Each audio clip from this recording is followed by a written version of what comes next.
Now, most prog bands try to be smarter than everyone else, but Jethro Tull, they just outsmarted prog itself. They mocked concept albums, wrote fake newspapers as lyrics, and made music that was both brilliant and totally unhinged. I've got 10 essential tracks for you today. They're pure genius, so let's start to break them down. Now, when most people think of progressive rock, their minds go straight to Pink Floyd's Spacey Abstraction, King Crimson's Angular Madness, or Yes's grand orchestral sprawls.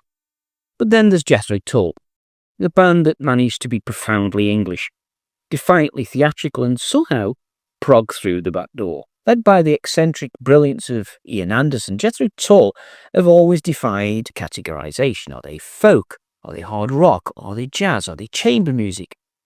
Well, all of it and more. So if you're new to prog and wondering where this peculiar band does fit in, or if you've heard of them as the band with the flute guy, and you're ready to dig a little bit deeper, these 10 essential tracks will guide you through a uniquely jagged, whimsical, and deeply intelligent musical journey.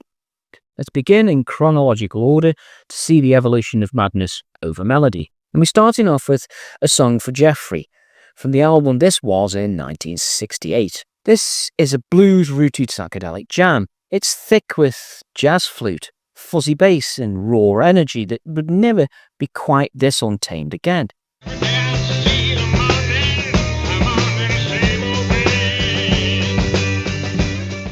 Now, a song for Jeffrey isn't quite prog yet, but the ingredients are there: abrupt transitions, spoken word passages, and a playfulness that would soon evolve into full theatricality. It's also a touching tribute to early band member Jeffrey Hammond, whose name would become a recurring character in later Tull lore.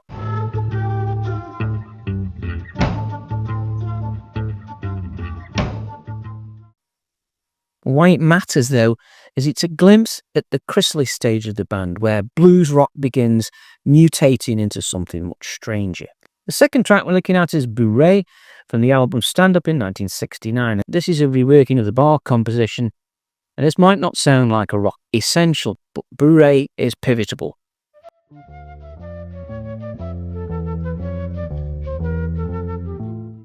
Anderson's nimble flute takes the spotlight here, dancing over jazz bass lines and syncopated rhythm. It's the moment Jethro Tull really stepped out from the crowded late 60s blues rock herd. Anderson once said that the band saw no reason to stick to rock's rules, and here they abandoned them entirely.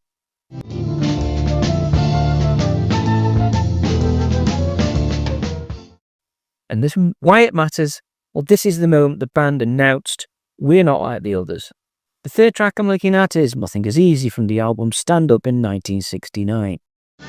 Nothing is easy, the time that you worry, my friend, it's okay.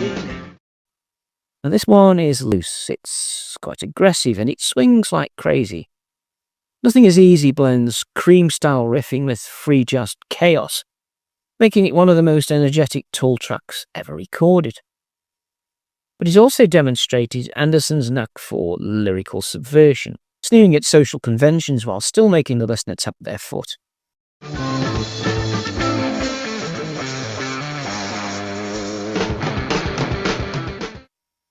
So why does it matter?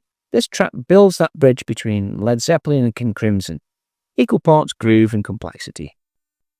Song number 4 is With You There to Help Me from the album Benefit in 1970, and here Tull begins turning towards more melancholy grandeur.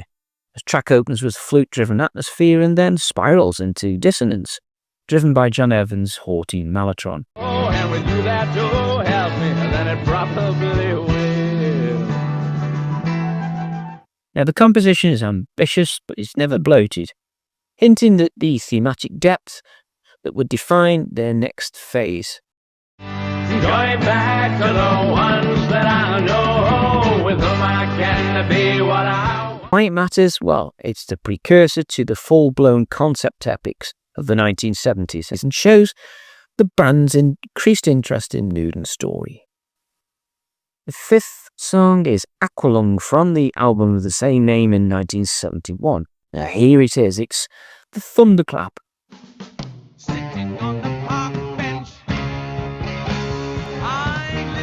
Aqualung is as iconic as it gets, opening with an instantly recognisable melody before lurching into a mammoth snarling riff. Lyrically, it's unflinching. It's tackling poverty, voyeurism and organised religion in a way that few bands of the era dared. As he bends to pick a dog and he goes down to the bar. Anderson has often rejected the concept album label for the Quilung, but the social commentary runs deep across its tracks.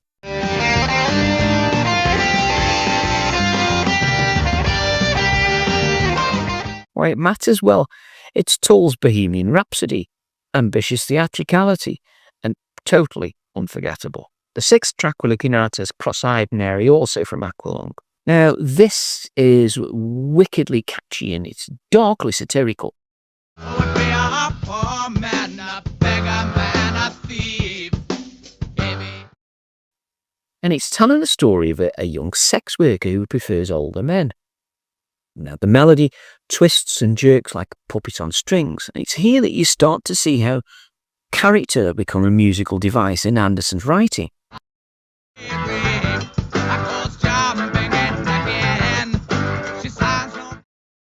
It's a literary trick, rarely used in rock at that time. Why it matters? It's the microdrama packed into 4.5 minutes, showcasing Tull's flair for provocative storytelling. The seventh track to look at is Thick as a Brick Part 1 from the album of the same name, and this is where Tull turned the entire genre on its head. If you sit this one out.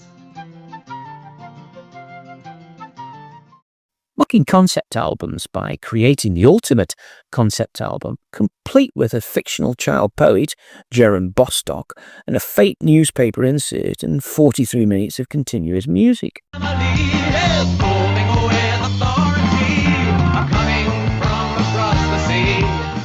Now, the first half is often excerpted for radio, and this showcases everything great about the band, those tempo shifts, lyrical wit, complexity without pretension, and sheer musical joy.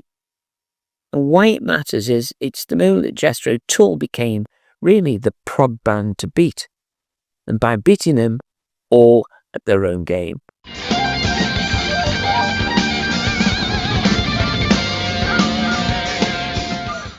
Number 8, we're looking at Thick as a Brick Part 2 from the album of the same name. Now, our Part 1, which we've just discussed, gets all the attention. The second half of this album is really the emotional payoff. Its thematic development brings clarity to the satire, and musically, it's even more complex. The clear white circles of morning wonder, I take my place with the Weaving in pastoral interludes, reprises, and a finale that's as tongue-in-cheek as it is epic.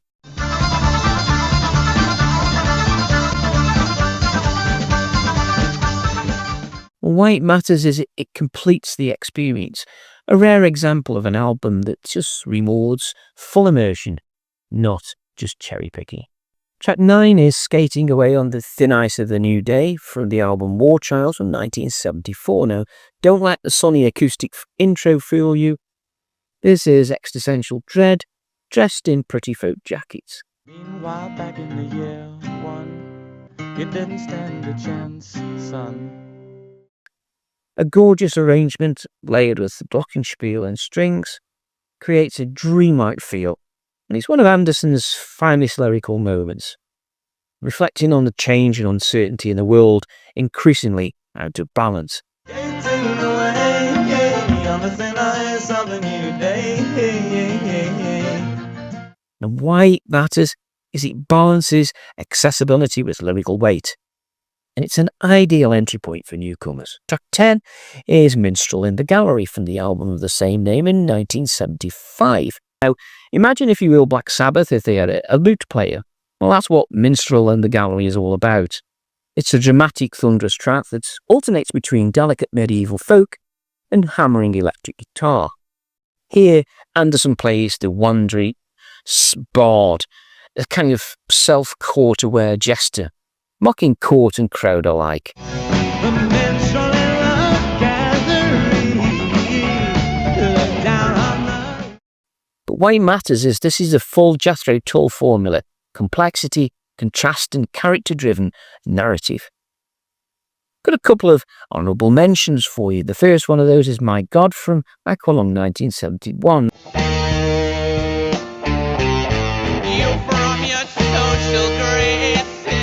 Now, this track takes aim at organised religion with a boldness that was nearly unheard of in rock at the time. Musical progression, from brooding acoustics to operatic rage, mirrors the lyrical fury.